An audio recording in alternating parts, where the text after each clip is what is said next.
dans le business plan actualisé en octobre 2016, figurant au rapport, qui montre les perspectives de rentabilité future, avec un besoin de financement maximal attendu de la région de 38 millions. En conséquence, la commission conjointe émet un avis favorable sur ce rapport, avec une intervention de la région en investisseur avisé. Très bien, merci beaucoup. Donc, conformément, avant d'ouvrir les débats, donc rapidement, conformément aux dispositions de l'article 1524.1 et de l'article 1524.5, il vous proposez de prononcer sur la participation de la collectivité régionale en investisseur avisé à hauteur de 38 millions d'euros à l'augmentation du capital de la CEMATRA afin d'accompagner le plan de développement et de croissance de la compagnie Air Austral. Cette augmentation fait partie du plan d'accompagnement de la compagnie sur 3 volets. Un redimensionnement de la flotte sur l'achat de 4 Boeing 787 Dreamliner et 777, l'ouverture de nouvelles liaisons aériennes et la création d'une filiale low cost à partir de Pierrefonds. Avant d'ouvrir les débats, je voudrais juste m'adresser à quelqu'un qui se trouve dans le public aujourd'hui, qui est, me semble-t-il, huissier de justice et qui n'a pas à enregistrer les débats qui sont là. Les pièces et les enregistrements qui sont là sont à la disposition de n'importe qui. Il vous suffit d'en faire la demande, mais je ne tolérerai pas qu'il puisse y avoir des enregistrements comme vous le faites pendant ces débats. Je vous demande soit de sortir, soit de stopper immédiatement.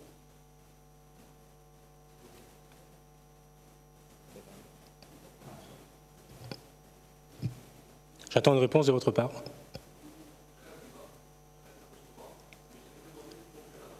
Je vous demande de mettre à l'extérieur vos appareils, s'il vous plaît. Oui. J'attends que vous le fassiez. Non, non, vous le mettez à l'extérieur de la salle d'enceinte. S'il vous plaît. Vous le faites maintenant.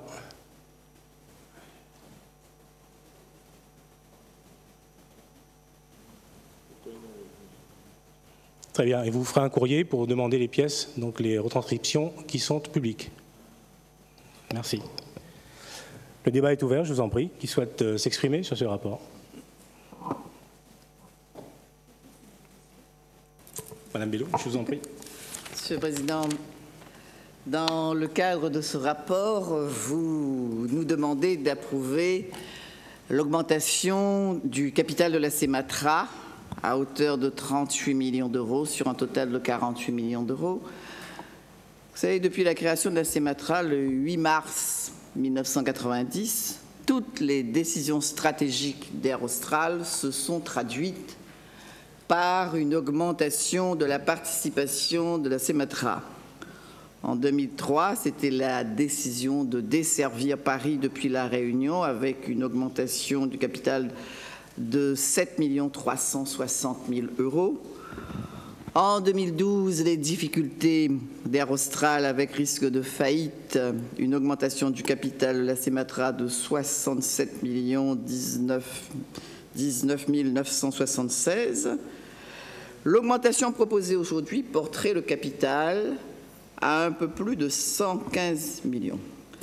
Je fais juste une petite remarque ici. Nous avons à La Réunion 112 774 foyers fiscaux.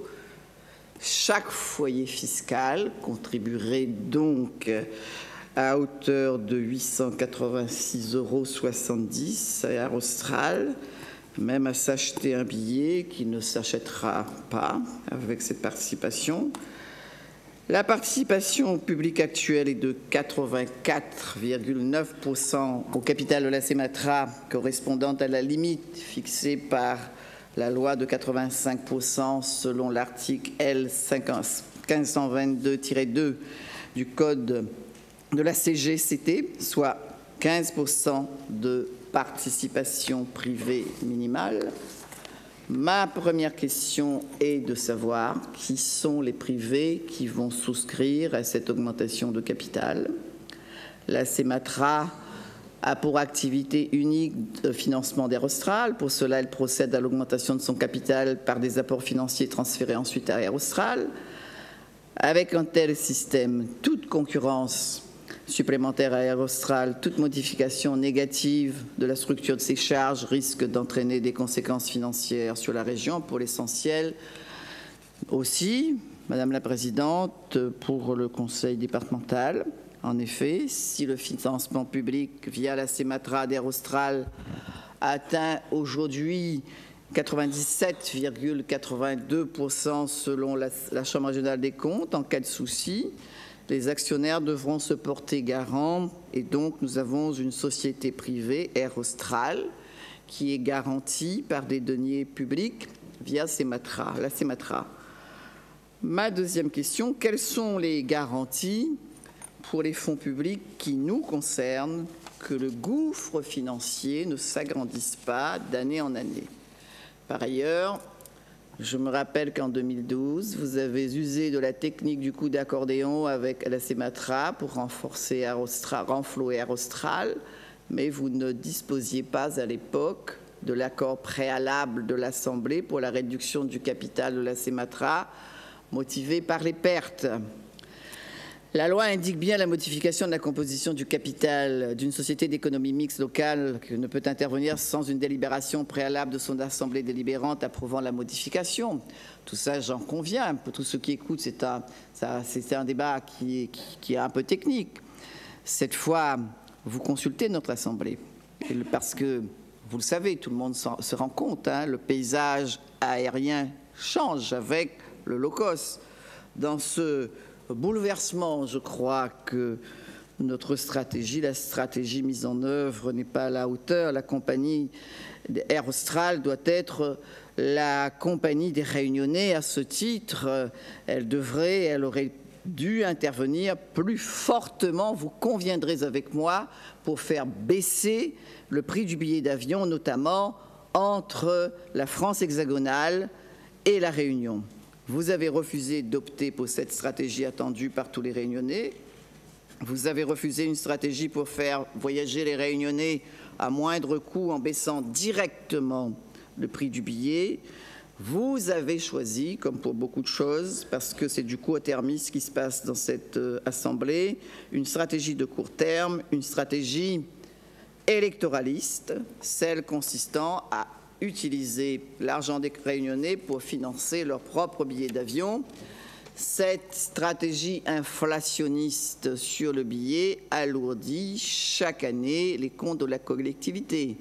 Vous savez, la baisse des tarifs de French Blue, c'était à Air Austral de le faire.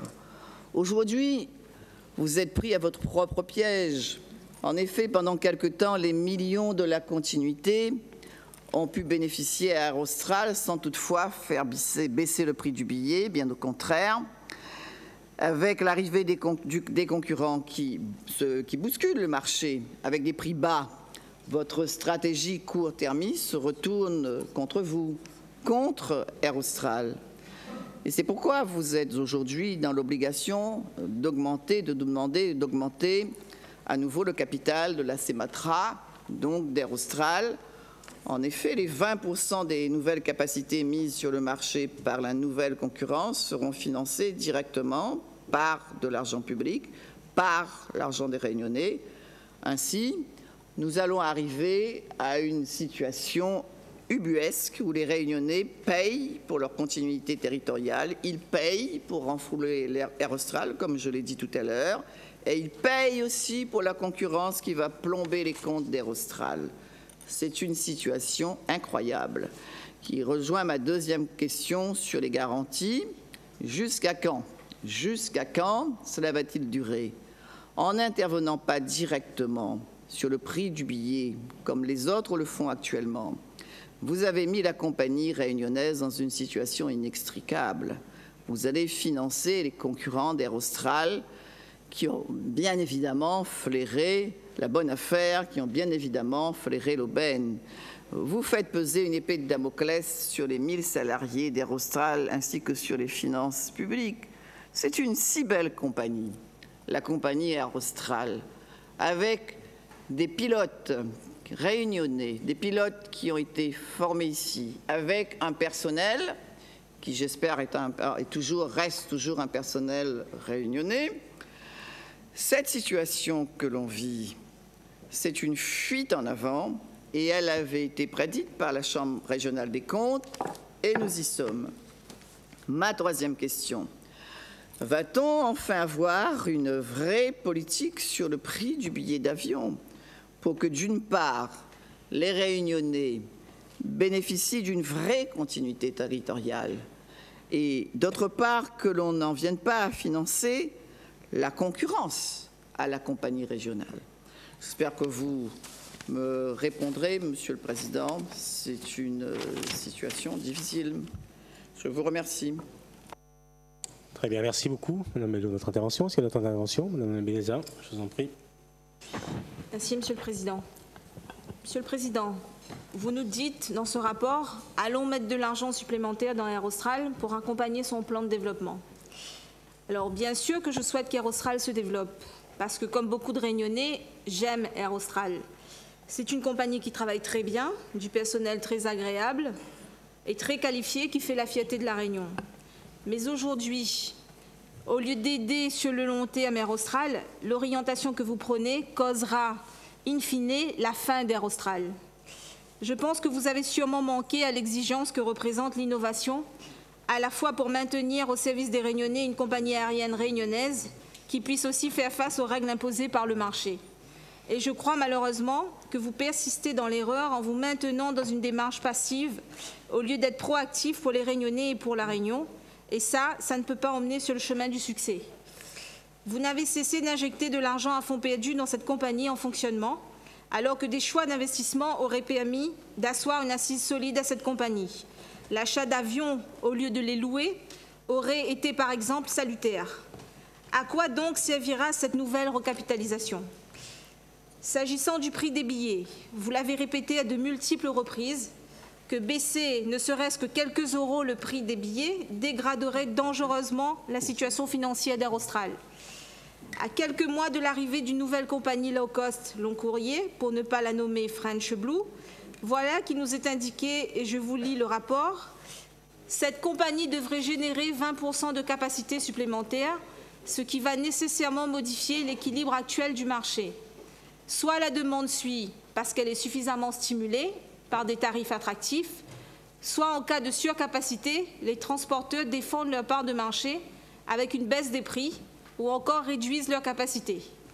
Monsieur le Président, PDG de la Sematra, actionnaire ultra majoritaire d'Air Austral, est-ce à dire que finalement il est possible de baisser le prix des billets d'avion? Si oui, dans l'intérêt des Réunionnais mais aussi du tourisme, pourquoi cela n'a-t-il pas été fait avant? Comment la région a-t-elle pu se contenter de lutter contre le prix exorbitant des billets d'avion, de placer sous perfusion toutes les compagnies via la continuité territoriale et ne pas se préoccuper un seul instant, par exemple, de la répercussion du prix du baril de pétrole, de l'évolution des taxes, des nouveaux modèles de développement comme le low cost? Sur Pierrefonds, le constat est le même, si ce n'est pire. À l'aube d'élections, soucieux de l'intérêt électoral que représente la population du Sud, et le soutien des maires, vous promettez à qui veut bien l'entendre le développement de l'aéroport qui est à l'agonie depuis des années. Ça n'en suit pas grand-chose de concret, en tout cas rien qui permette de redresser véritablement la barre.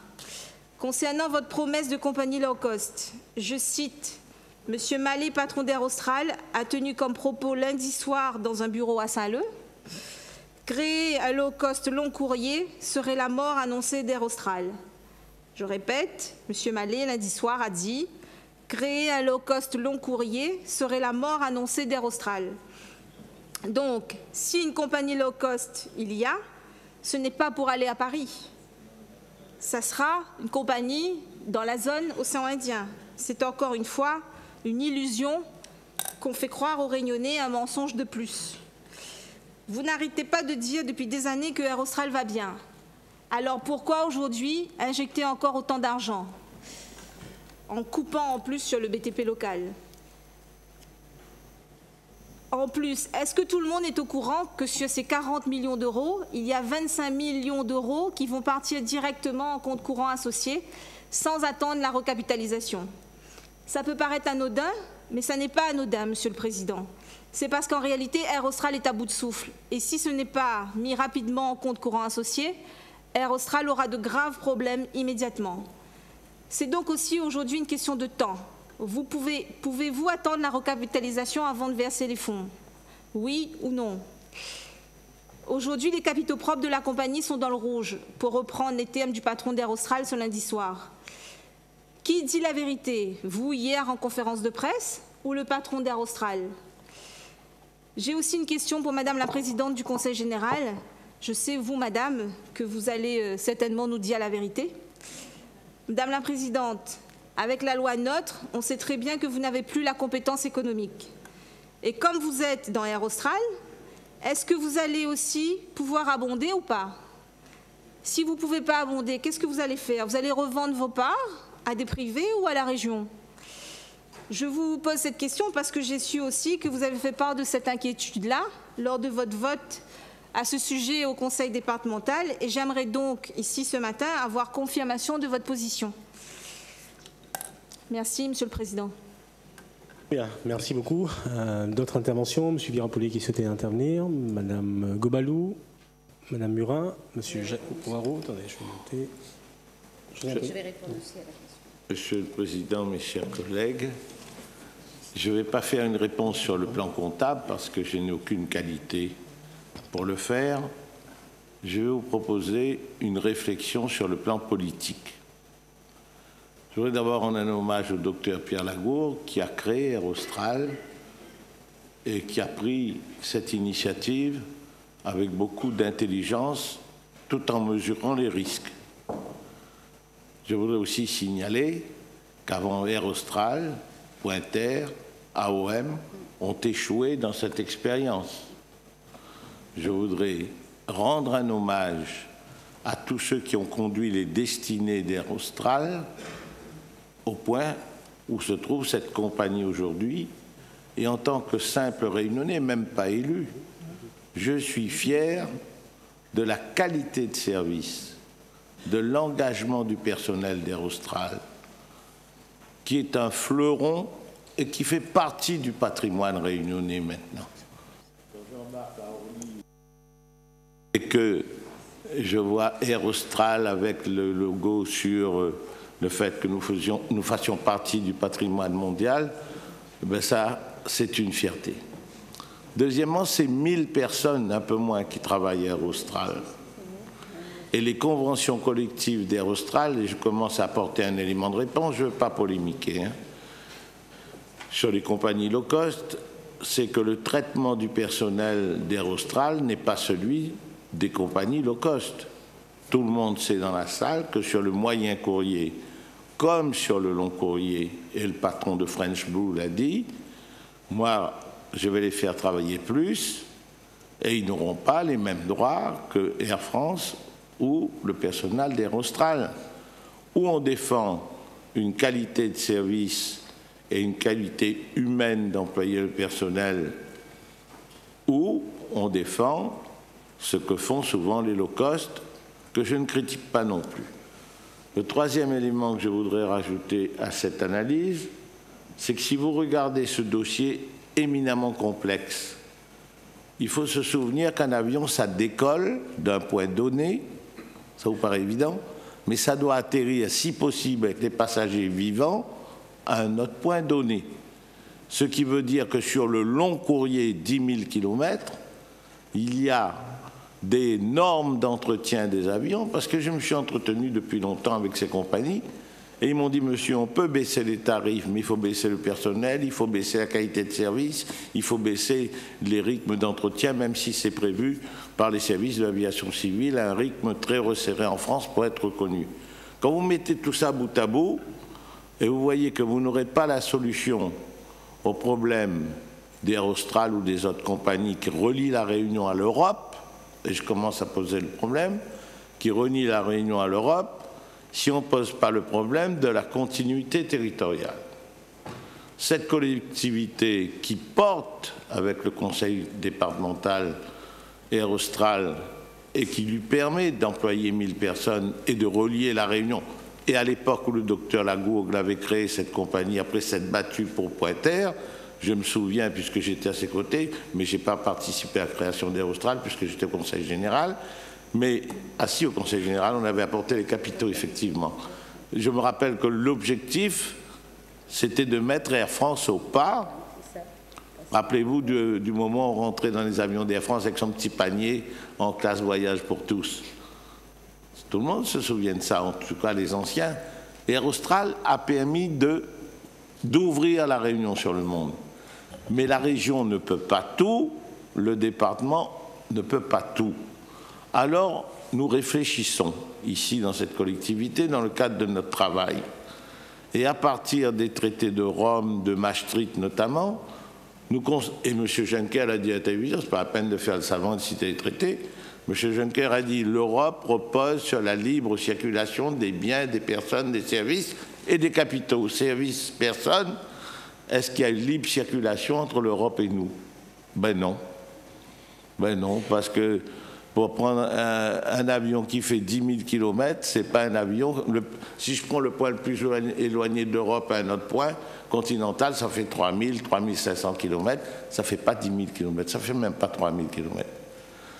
Donc nous sommes en droit aujourd'hui, dans le cadre du mémorandum que nous sommes en train de préparer, le Président le sait bien, de rédiger avec les autres RUP une clause. Je ne dis pas qu'on va l'obtenir, je ne dis pas que le combat est facile, ne me faites pas ce reproche, mais nous sommes en train de poser, à partir de l'arrêt Mayotte et des termes du traité, c'est pour ça que je dis que la réponse est politique, l'obligation pour l'Europe.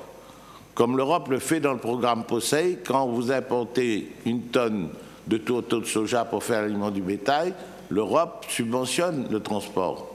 Quand vous exportez les ananas de la Réunion, il y a la prime à l'export. Quand vous exportez tout autre produit, il y a la prime à l'export. Donc il peut y avoir très bien une prime à la continuité territoriale.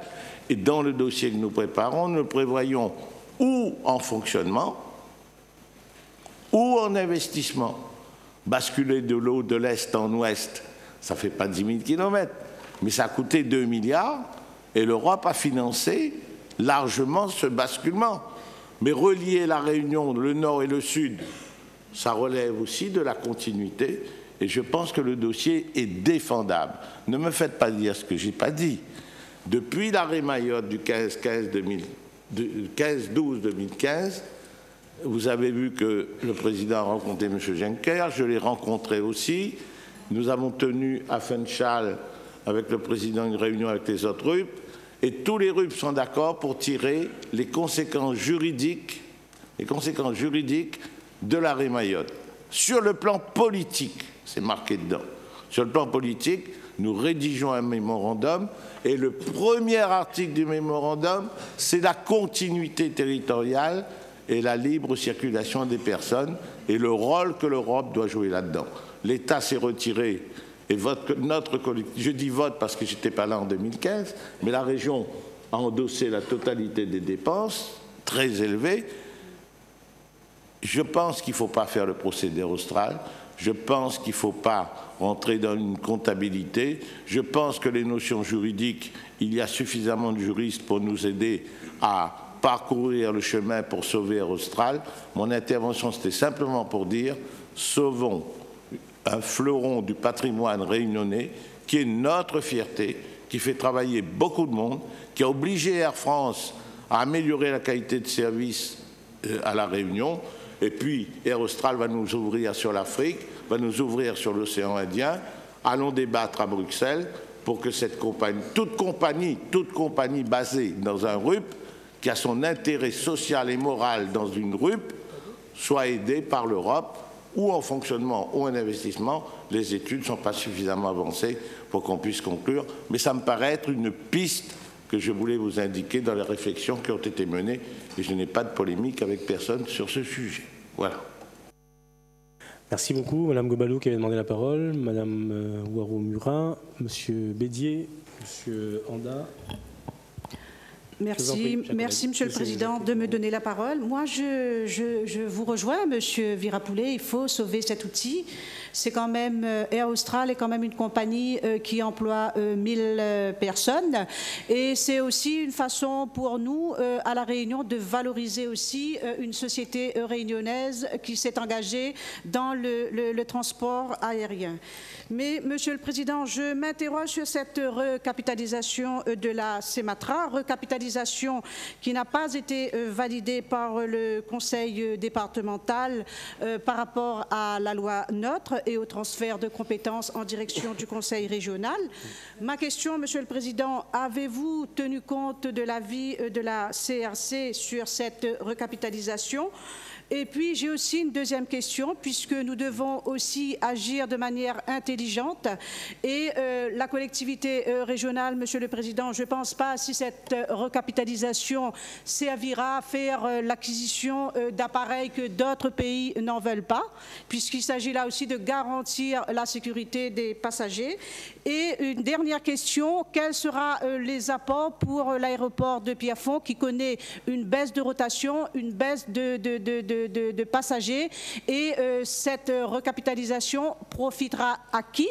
Est-ce que ça va profiter aux privés, puisque c'est une SEM, les actionnaires privés peuvent faire partie de la société? Est-ce qu'il y aura des royalties? Dites-nous la vérité, Monsieur le Président, je vous remercie. Très bien, merci. Madame Ouareau-Murat qui a demandé la parole. Merci, Monsieur le Président. Mesdames, mes chers collègues, bonjour. Je voulais juste apporter un éclairage par rapport à la remarque qu'avait soulevée tout à l'heure Madame Huguette Bello. Alors, pour votre propre gouverne, Madame Bello, l'association de l'école franco-chinoise a obtenu une subvention à hauteur de 20 000 € et que cette subvention leur a permis, justement, je crois que Monsieur le Président tout à l'heure l'avait souligné, ils ont fait venir une troupe qui vient du canton et qui s'est produite sur toute l'île, et en même temps aussi ils ont mené une action dans le cadre du Jour de l'An chinois. Je tiens à vous dire, Mme Bello, que dans cette assemblée, la seule couleur politique, en tout cas culturelle, c'est la couleur de la Réunion. Nous travaillons en tout cas au sein de cette majorité, et le drapeau politique, c'est notre vivre ensemble réunionnais. Vous avez fait allusion au clivage politique. Je vais juste vous rafraîchir la mémoire. Ça vous parle d'un projet hippodrome à Cambé. Ce projet qui avait déjà été bien acté, qui avait obtenu les accords des spécialistes et qui ne concernait pas seulement le TCO. Juste pour vous rappeler, pour rester dans la culture, les courses de chevaux à la Redoute, etc.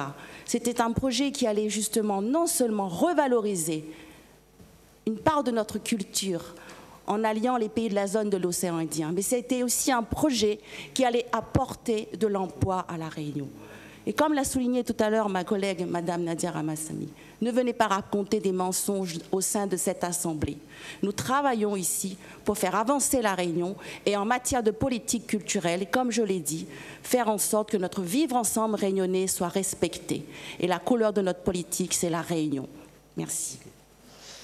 Très bien, merci. Excuse. Mais Madame la Bello. couleur politique de la Réunion, sur le problème de la couleur politique de la Réunion, je n'ai certainement pas de leçon à recevoir de vous. Et parler de ce que vous savez. L'hippodrome, tout le monde connaît les problèmes qui étaient liés à l'hippodrome. Quand on ne connaît pas un dossier, on n'en parle pas. Parlez de ce que vous savez, madame. Et donc, en matière de culture, quand vous aurez mené le combat pour la culture que j'ai mené, alors vous allez causer, madame. Pardon, excusez-moi. Monsieur Bédier, je vous en prie. Merci, Monsieur le Président. Ça va être très bref. Moi, c'était juste pour revenir sur la... Je voudrais dire au préalable quand même que je n'ai pas la culture aéronautique de Monsieur Virapoulet. Mais s'agissant, puisqu'on a parlé de la paternité de la création d'Air Austral, il a cité en 2 ou 3 fois M. Pierre Lagourgue. Moi, j'aimerais qu'on n'oublie pas M. Etève aussi, qui... Bien sûr. Très bien, merci. Monsieur Anda et Monsieur Ouareau qui demandaient la parole. Monsieur le Président, Mesdames et Messieurs les élus, au risque de paraître redondant et loin d'un esprit polémique, la question est de savoir si, à l'occasion de cette recapitalisation de la CEMATRA, est-il pas le moment de songer, de réfléchir, je dirais consensueusement, à l'avenir de l'aéroport de Pierrefonds. Vous le savez, l'aéroport de Pierrefonds, pour reprendre cette expression, bat de l'aile, une baisse de sa fréquentation, une baisse des rotations d'avions, une inquiétude grandissante au sein du personnel de cet aéroport.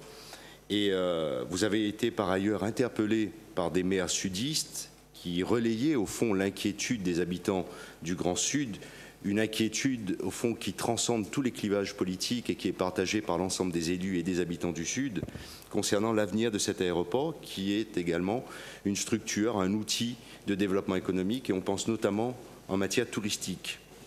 Vous aviez alors proposé justement que la gestion de l'aéroport de Pierrefonds soit faite par la CEMATRA. Alors, qu'en est-il exactement des négociations et des discussions avec les membres du syndicat mixte de Pierrefonds? Pourrait-on avoir un point par rapport à cela? Par ailleurs, il avait été envisagé, et cela faisait partie de votre programme, c'est une des mesures à laquelle nous croyons, et j'y crois à titre personnel, la création d'une zone de fret, une zone dédiée à l'exportation, une structure dédiée à l'exportation, notamment de la production fruitière, vers les pays du Golfe, et notamment vers les pays du Golfe, mais également sur Rungis. Alors, qu'en est-il quant à la création de cette filière, de cette zone dédiée au fret et à l'exportation? Est-ce que des négociations ont été entreprises justement avec le président de la Chambre d'agriculture, avec les présidents de ces différentes filières, afin d'envisager une exportation et la mise en place d'une zone de fret sur Pierrefonds? Quelles sont les études qui ont été menées et peut-on avoir un point d'étape quant à la réalisation et la création de cette zone de fret? Je vous remercie, Monsieur le Président. Très bien, merci beaucoup. Monsieur Waro, Monsieur Lorion, Madame Dindar. Monsieur Waro, je vous en prie. Monsieur le Président, mes chers collègues, en premier lieu, je voudrais souligner l'importance de ce dossier, car à sa lecture, nous avons bien le sentiment qu'il s'agit de la survie d'Air Austral. On pourrait débattre longuement sur la pertinence des choix stratégiques opérés à tel ou tel moment, sur l'impact de la conjoncture avec les variations du prix du kérosène, sur l'évolution du marché avec l'arrivée récente de French Blue. Mais c'est finalement l'avenir d'Air Austral et l'urgence des décisions à prendre maintenant pour sauver la compagnie qui est aujourd'hui au centre du débat. Je crois exprimer le sentiment de tous les Réunionnais, et on l'a souligné les collègues qui sont passés avant moi, le sentiment de tous les Réunionnais pour dire que nous sommes tous attachés à la compagnie régionale et que nous devons tout faire pour qu'elle puisse surmonter les difficultés et se développer. Comment? C'est là toute la question. La solution d'une augmentation du capital d'Air Austral via son actionnaire, la CEMATRA, nous est proposée. Compte tenu de l'urgence, je pense que personne ne s'opposera à cette solution, tout en souhaitant que pour l'avenir, des efforts engagés pour l'arrivée de nouveaux investisseurs aboutissent. Pour ma part, je souhaiterais intervenir plus particulièrement sur le projet du low-cost régional basé à Pierrefonds. Monsieur le Président, depuis quelques mois, on peut sentir un frémissement concernant la reprise de l'activité à Pierrefonds. Nous travaillons tous dans ce sens et toutes les initiatives qui contribuent à impulser une nouvelle dynamique à l'aéroport doivent être encouragées. Dans le contexte de la reprise du tourisme, les atouts du Sud doivent être valorisés. Une des conditions, c'est l'augmentation du trafic de Pierrefonds. C'est pourquoi, Monsieur le Président, j'ai accueilli avec beaucoup d'intérêt votre projet de créer une compagnie de low-cost régionale basée à Pierrefonds. J'ai bien compris que l'augmentation du capital d'Air Austral et de la CEMATRA pourrait aider à concrétiser ce projet. Je vous remercie de m'apporter des précisions et de me donner votre positionnement sur cet aspect précis du dossier. Nous sommes en assemblée plénière, donc assemblée solennelle, assemblée publique. Je souhaite donc que les réponses que vous allez apporter, suite à mes questions, ont une valeur d'engagement ferme. Alors, par conséquent, vous avez bien compris, et je serai très attentif à vos propos, sachant, Monsieur le Président, que je suis prêt à apporter mon soutien à tout projet qui peut contribuer à développer l'activité de Pierrefonds. Je vous remercie. Très bien, merci beaucoup, Monsieur Waro. Monsieur David Lorion, qui avait demandé la parole. Oui, bonjour à tous. Juste une remarque. Sans doute, il faudrait que vous puissiez harmoniser vos interventions dans le même groupe, parce que vous dites des choses contraires. S'il est vrai que Pierrefonds bat de l'aile, c'est plutôt aujourd'hui pour s'envoler que pour simple remarque qu'elle reste à terre. Effectivement, Pierrefonds a connu des difficultés qui sont liées pour une grande part l'ouverture de la route des Tamarins depuis 2007. Il y a eu une baisse de fréquentation, notamment sur Pierrefonds, et que ce constat a été fait par les maires du Sud pour une raison très simple, c'est que l'aéroport de Pierrefonds est géré par un syndicat de communes dans lequel se trouve aussi le conseil départemental, le conseil régional et aussi la commune de Saint-Leu. Et donc c'est ce conseil syndical qui gère avec les communes, les maires du Sud, donc l'aéroport de Pierrefonds. L'aéroport de Pierrefonds, aujourd'hui, a une diminution de trafic et donc nous sommes en recherche de compagnies supplémentaires qui peuvent soit augmenter le nombre de poses et de déposes, donc de places disponibles pour l'aéroport de Pierrefonds.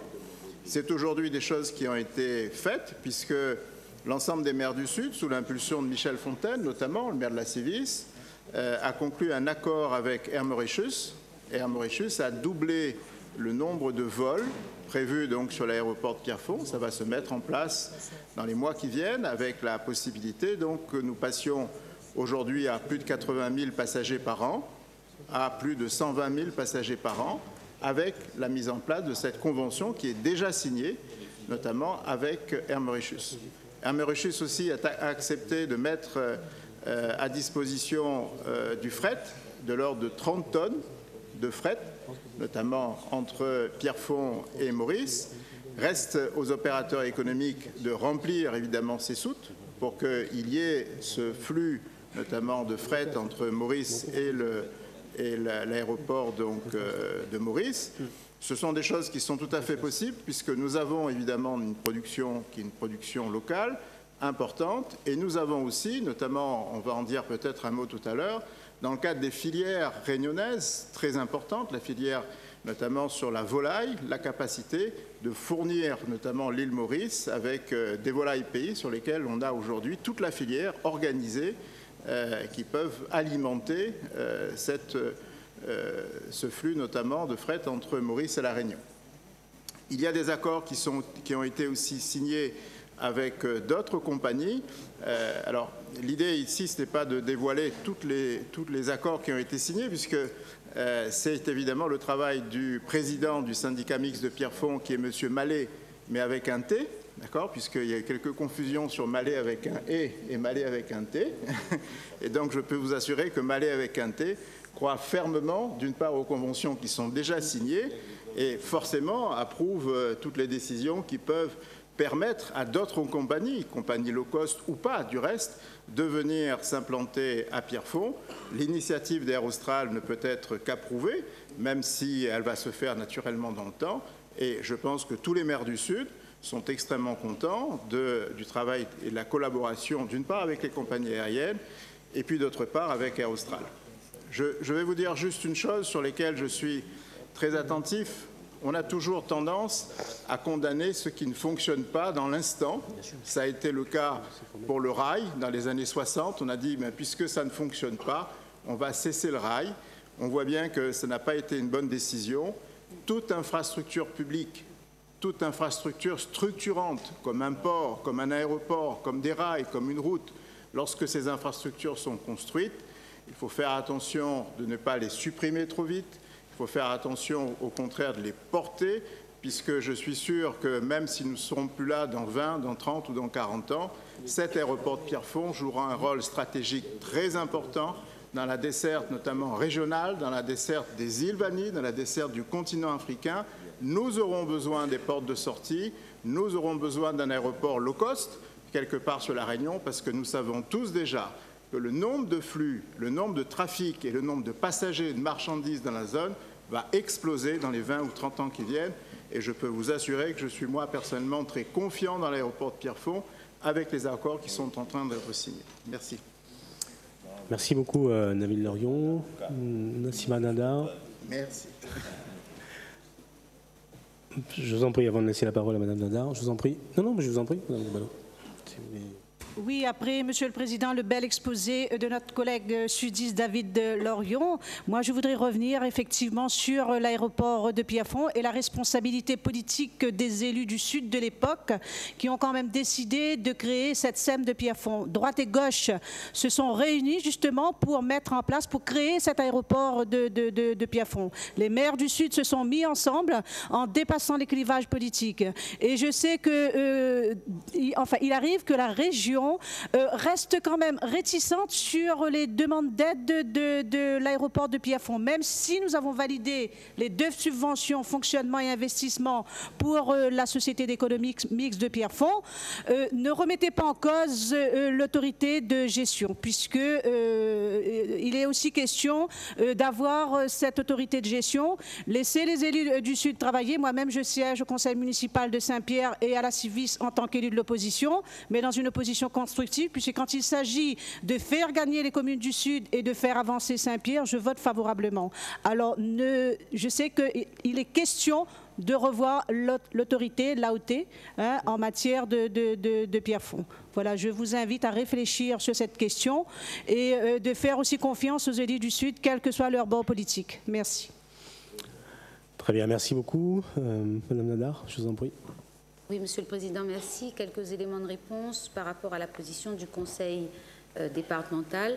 Le Conseil général à l'époque, en 1993, et je remercie les collègues qui étaient présents, moi je n'y étais pas, avait décidé d'être actionnaire à Air Austral et nous détenons 30% des parts à l'époque pour aujourd'hui ne détenir que 11,5% des parts au capital donc, de la CEMATRA. Et vous avez raison de rappeler que par 2 fois, nous avons été appelés à la recapitalisation, qu'il s'agit de l'ancien président d'Air Austral, M. Paul Vergès, avec le directeur général, avec M. Etev, qui est, vous avez bien eu raison de le dire, un grand défenseur de la compagnie régionale aux côtés de d'autres qui faisaient partie donc du conseil de surveillance d'Air Austral et les élus qui siégeaient au niveau de la CEMATRA. Donc nous sommes donc aujourd'hui conseil départemental actionnaire à hauteur de 11,44% sur le capital de la CEMATRA. Et effectivement, je réponds à Madame Nabeneza, elle a raison de nous dire que la loi NOTE, qui nous enlève donc la compétence à partir du 1er janvier 2017, la compétence économique, nous a obligés à nous adresser à notre ministre lui-même et à poser la question sur la recapitalisation avec les 6 millions d'euros de recapitalisation qui avaient été demandés au Conseil départemental. Nous avons depuis obtenu une réponse très claire et très ferme. Nous ne pourrons pas apporter cette somme et nous sommes même invités dans le temps, sur le court et moyen terme, à revendre nos parts, les actions que le Conseil départemental détient.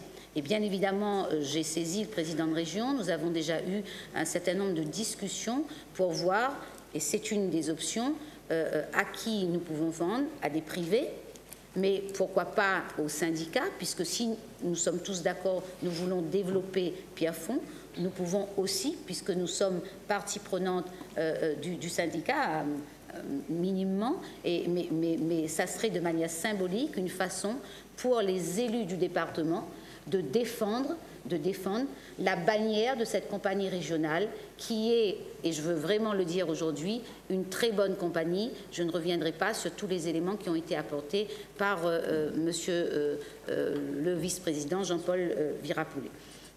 Madame Bello, si vous me le permettez, dans un deuxième temps, je voudrais aussi pouvoir vous répondre, puisque Madame Bello, chers collègues, vous avez posé de très bonnes questions.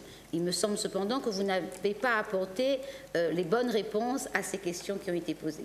Vous nous posez la question de savoir est-ce qu'il faut continuer à ce que les collectivités locales payent la continuité territoriale, et vous donnez le chiffre de la contribution à hauteur de chaque foyer fiscal des Réunionnais par rapport à cette continuité. Vous nous dites que chaque Réunionnais, chaque foyer fiscal contribue à hauteur de 800 €. Alors, ce sont des questions que nous nous posons sur la solidarité pour les grandes questions qui concernent les Réunionnais. Ce sont des questions que les conseillers départementaux se posent chaque année quand nous votons le budget pour payer le RSA. Savez-vous à hauteur de combien participe chaque année chaque foyer fiscal à La Réunion pour payer le RSA sur les 100 millions non compensés par l'État?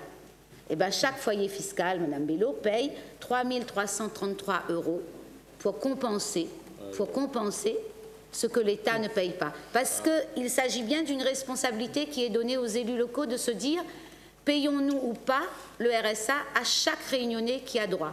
Nous avons répondu oui, et donc bien évidemment, c'est ce que la collectivité fait, paye à chaque fois que nous avons à le faire. Vous nous posez aussi la question, est-ce que nous devons rester sur le principe de cette solidarité ou bien de défendre l'idée même de la compagnie régionale qui casse le monopole à l'époque d'Air France et qui aussi aujourd'hui, via la recapitalisation, et je veux vraiment parler de tout ce que EWA fait sur le déplacement des riverains ici, des locaux, pour aller aux Comores et pour aller à Mayotte.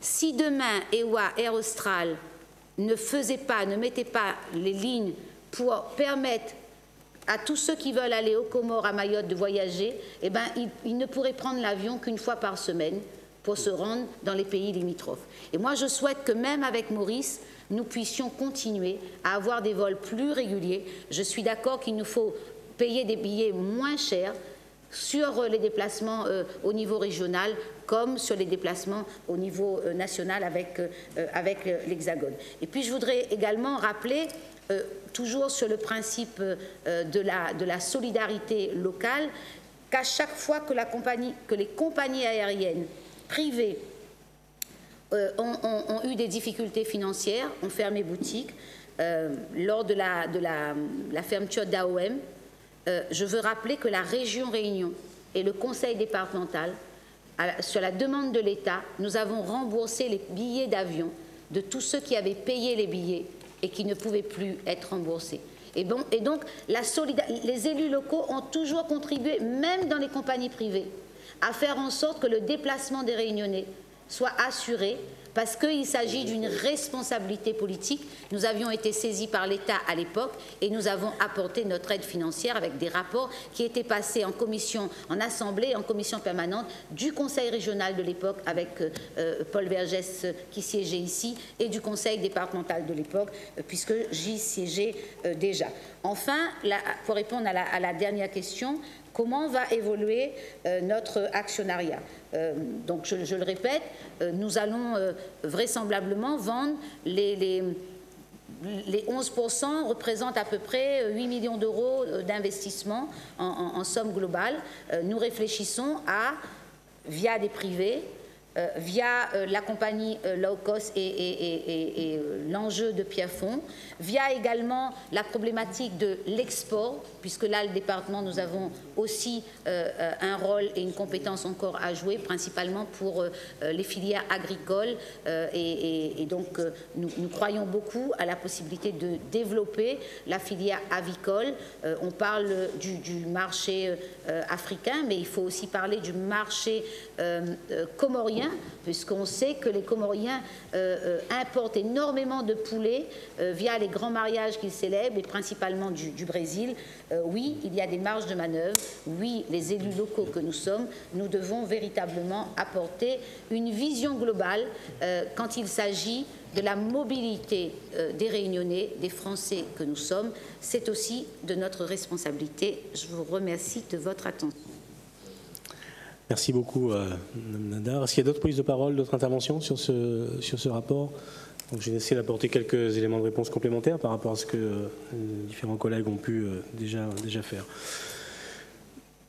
D'abord, je voudrais vous remercier et saluer l'unanimité des élus qui se sont exprimés sur l'importance et la place de la compagnie Air Austral dans le paysage aérien et plus particulièrement pour l'ensemble des Réunionnais. Et je comprends bien et c'est tout naturel, qu'il puisse y avoir un certain nombre d'interrogations sur les choix qui ont pu être opérés par les conseils d'administration successifs donc de la compagnie sur l'acquisition d'avions ou des procédés de lease qui sont mis en place, qui ont été mis en place.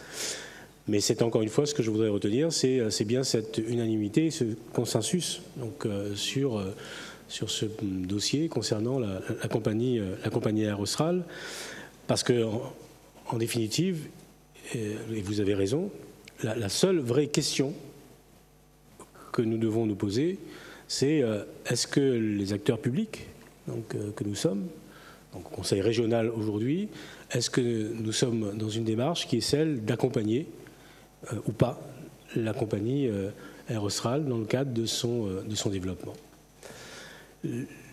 Si je fais un point rapide historique, tous les présidents et les majorités qui se sont succédés ici même au Conseil régional, Jean-Paul Virapoulet, vice-président, faisait référence à Pierre Lagourgue. Il y a eu également M. Sudre, Madame Margie Sudre, M. Paul Vergès.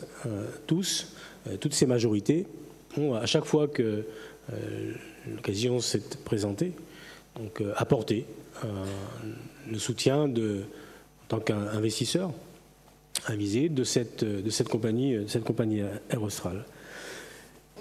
Et en tant qu'acteur public, et en ce qui me concerne en tant que président de la CEMATRA, nous n'avons pas à nous immiscer dans tous les choix stratégiques qui peuvent être posés par la compagnie. Il y a pour cela un directoire, anciennement, un conseil d'administration, donc ceux qui sont aujourd'hui dans l'opérationnel. Par contre, nous devons bien évidemment veiller à l'utilisation et la bonne utilisation des fonds publics, vous l'avez souligné, Madame Bello.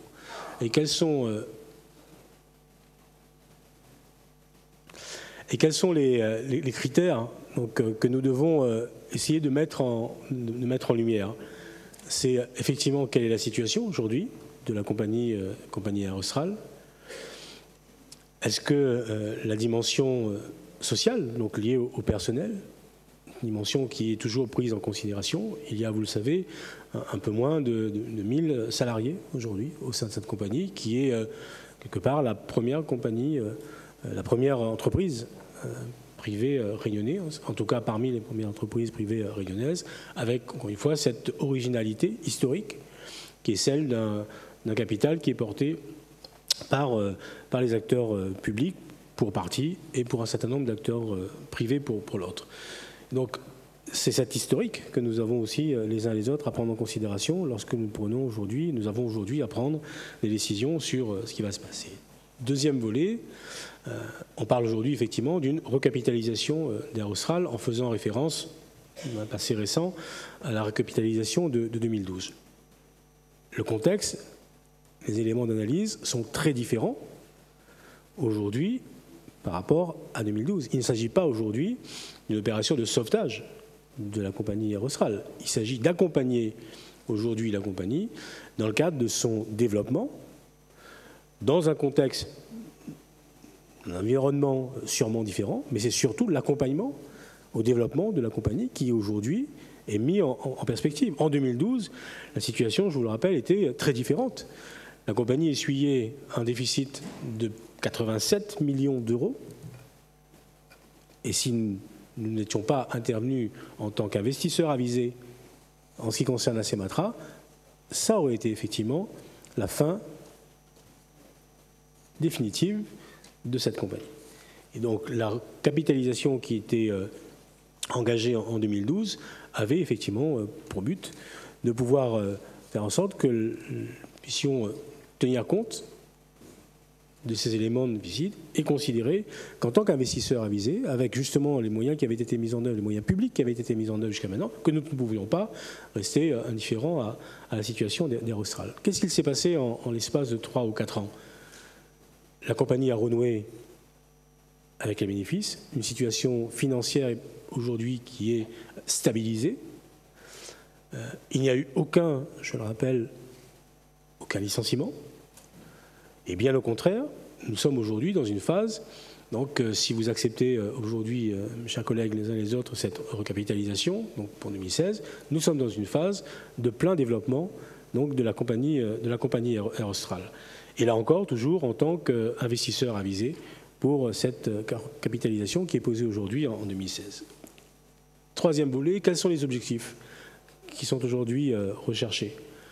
Le premier, c'est de bien valider le fait que Air Austral a été porté sur les fonds baptismaux à un moment pour pouvoir justement jouer ce rôle de concurrence, de concurrent, à l'époque par rapport à la compagnie, seule compagnie qui desservait la Réunion, c'est-à-dire Air France. Et aujourd'hui, la situation est toujours la même. Est-ce que cette compagnie réunionnaise est capable d'assurer et d'assumer donc les liaisons régulières entre Paris et la Réunion dans des conditions qui sont des conditions les plus satisfaisantes possibles pour les Réunionnais d'une part et pour donc ceux qui veulent venir à la Réunion d'autre part. Donc ça, c'est le premier objectif qui est absolument fondamental. C'est bien le cœur d'action, le cœur de métier de la compagnie d'Air Austral. Et vous savez très bien que, là encore, l'environnement changera, et que si nous n'intervenons pas, donc s'il n'y a pas des moyens aujourd'hui qui sont nouveaux, qui sont proposés à la compagnie, donc il est fort à parier que nous retrouvions à un moment donné dans le corner et ne pas avoir à être en situation d'agir. Or, il s'agit bien pour la compagnie d'être dans une logique de dynamique et non pas dans une logique défensive. Le deuxième aspect, c'est effectivement l'ouverture de lignes nouvelles.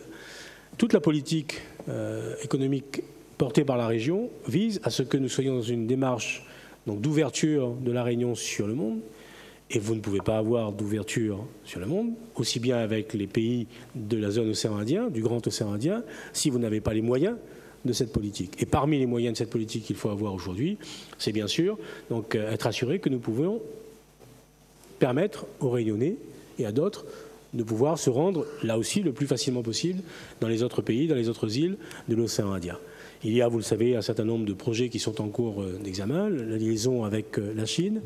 Vous savez que les dernières acquisitions qui ont été faites par Austral permettent aujourd'hui une déconnexion donc, entre Chennai d'une part qui continue à être desservie en direct et Bangkok d'autre part qui est à nouveau desservie en direct. L'ensemble des îles de l'océan Indien donc, sont aujourd'hui desservies soit directement par Air Austral, soit par la filiale donc, EWA qu'elle faisait mention, Madame Dindar. Et donc cette mission-là est absolument fondamentale. Troisième volet, c'est bien effectivement, par le biais de cette capitalisation, de pouvoir régler, je l'espère, de manière pérenne, donc la place de l'aéroport de Pierrefonds.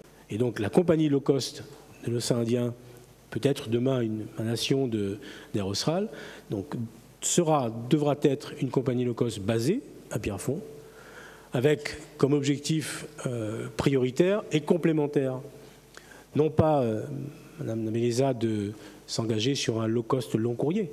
Il ne s'agit absolument pas de cela aujourd'hui. Il s'agit de pouvoir poser Pierrefonds en complémentarité avec Roland-Garros et donc laisser à Roland-Garros aujourd'hui les dessertes nationales et internationales, mais par contre renforcer de manière claire le positionnement de Pierrefonds sur les dessertes régionales et du grand régional. Donc c'est cela la dimension qui peut être confiée demain à cette compagnie low cost. Il appartiendra aussi bien à Air Austral qu'à la CEMATRA d'apporter leur contribution pour que cette compagnie puisse voir le jour.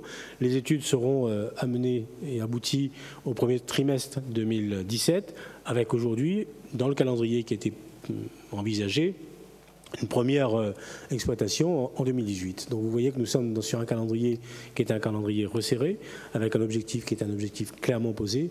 Et c'est bien ces trois dimensions, donc conforter, renforcer la position et le développement d'Air Austral sur la liaison avec Paris, assurer la couverture de la zone océan Indien et grand océan Indien, et engager donc les investissements nécessaires pour la construction de cette compagnie low cost. Ce sont bien ces trois éléments qui aujourd'hui expliquent donc la position et le positionnement que nous vous proposons de prendre sur cette recapitalisation à hauteur de 38 millions. Un mot encore pour dire qu'il y a bien évidemment des acteurs privés qui sont partie prenante aujourd'hui à cette recapitalisation, la Caisse des dépôts et consignations, acteurs privés historiques.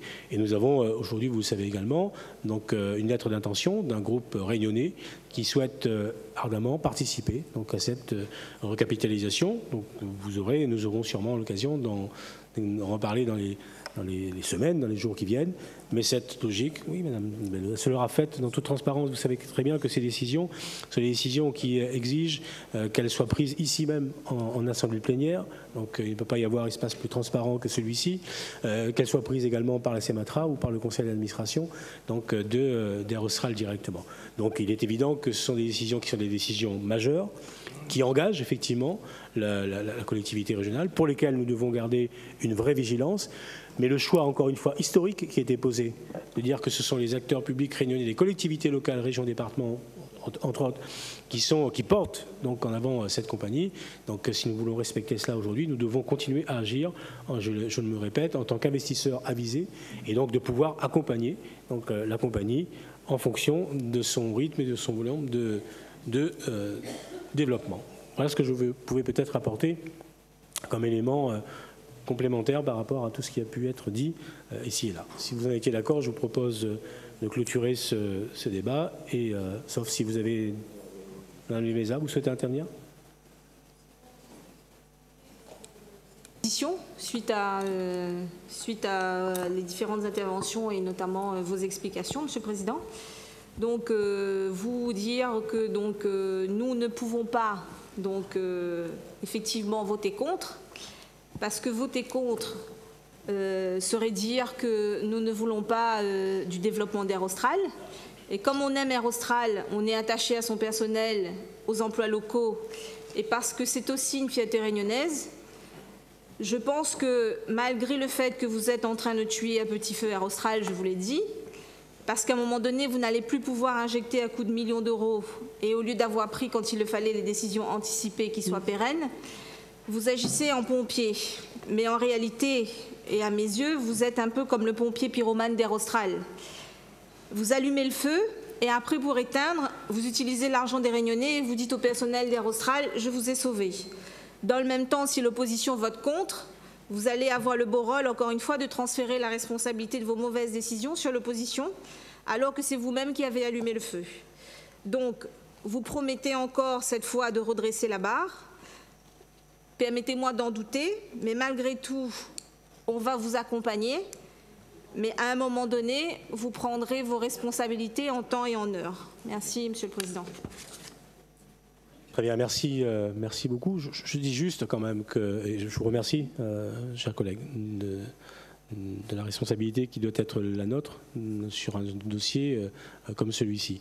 Je dis juste que la compagnie Air Austral dégage depuis 3 ans, 4 ans maintenant des résultats positifs de plus de 10 millions d'euros chaque année.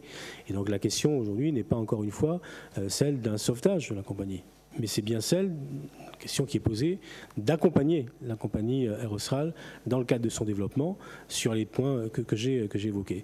La nuance est importante et elle explique en grande partie, donc encore une fois, que nous soyons dans cette logique d'intégrer également avec nous un certain nombre d'acteurs privés qui ont fait, encore une fois, je le dis, acte d'intention sur cette recapitalisation, que j'ai moi-même échangé avec le président de la Chambre régionale des comptes, donc pour l'aviser effectivement de la situation et de ce que nous avons à engager ensemble, en continuant à dire, comme je l'ai toujours fait depuis 2012, depuis que j'assume cette responsabilité, que la part effectivement des acteurs publics, donc ne devait pas être à ce niveau et que nous arrivons, parce que Air Austral aura fait la démonstration, effectivement, que c'est une compagnie qui va de l'avant, que c'est une compagnie qui est engagée, que nous arrivons effectivement à faire en sorte qu'il y ait des acteurs privés qui puissent rejoindre et prendre progressivement leur place sur ce dossier. Dernier point, vous savez également que les instances européennes donc, ont validé donc, la position qui a pu être celle de la collectivité régionale en 2012, compte tenu justement de ce caractère d'investisseurs que nous devons avoir, d'investisseurs avisés que nous devons avoir par rapport à une compagnie qui est une compagnie avec la constitution capitalistique telle qu'elle a été posée. En tout cas, voilà, je voudrais vous remercier, mes chers collègues, de cette unanimité, de ce consensus important sur ce dossier. Je propose de mettre aux voix ce rapport si vous en étiez d'accord. Est-ce qu'il y a des oppositions? Est-ce qu'il y a des abstentions? Madame Bello, Monsieur Bédier, Madame Gobalou, plus procuration de Monsieur Annette, Madame Nativel, plus procuration de Monsieur Cadet, Madame Profil et Madame Rivière. Très bien. Les votes favorables? Monsieur Lorion, plus procuration de Madame Lenormand, Madame Dindar, Monsieur Virapoulet, Monsieur Didier Robert, Monsieur Lagourgue, Madame Nadia Ramassami, Madame Coste, plus procuration de Madame Bénard, Monsieur Picardo, plus procuration de Monsieur Patel, Madame Bassir, Madame Fabienne Coapet-Soré, Monsieur Fassin, Monsieur Fournel, Monsieur Gronda, Monsieur Guézelot, Madame Waro, Madame Kabedi, Madame Limon-Sim, Madame Ndoaouma, Madame Moutoukoumorapoulé, Madame Aline Murin-Waro, Madame Noël, Monsieur Payette, Monsieur Rivière, Monsieur Técher, Monsieur Valli et Madame Vitry. Et Madame Nabeneza, plus procuration de Madame Omfan-In, Monsieur Moutoussami Anda, Madame Bénard, Monsieur Waro-Jacquet. Très bien, merci beaucoup, chers collègues. Ce rapport est adopté. Je vous propose de passer au rapport suivant, qui concerne la CEMIR, le projet de modification de l'objet social et de la création de filiales. Vous avez tous connaissance du rapport. Je voulais juste demander l'avis de la commission économie et entreprise et son président, Monsieur Foissin, s'il en était d'accord. Merci.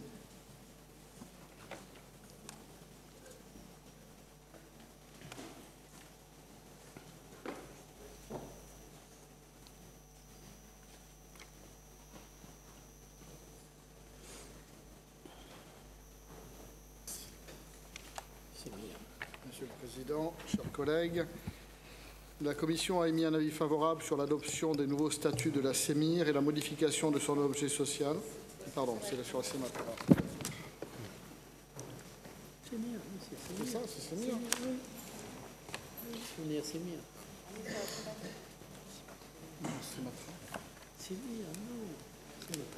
CEMIR. Oui, CEMIR. C'est bien. La validation du principe de la création par la CEMIR de sociétés spécifiquement développées dans le cadre de projets à vocation touristique. La délégation à la commission permanente afin qu'elle délivre en fonction des conditions qui seront soumises l'accord de la région des sociétés conformément à l'article L. 1524-5 du Code général des collectivités territoriales. Très bien, merci beaucoup. Est-ce qu'il y a des interventions sur ce rapport? Oui, Madame Gobalou, je vous en prie. Oui, Monsieur le Président, merci. Ma question, Monsieur le Président, sur ce rapport, quelle est la pertinence de cette décision, étant donné que l'IRT a cette mission de développer le tourisme à La Réunion? Pourquoi une telle décision? Puisqu'il y a déjà l'IRT et à un moment donné, il va falloir subventionner et la CEMIR et l'IRT. Pouvez-vous nous apporter des explications sur la décision qui sera prise? Je comprends peut-être un peu mieux sur les activités économiques, puisqu'il faut développer l'activité économique à La Réunion, mais confier des activités touristiques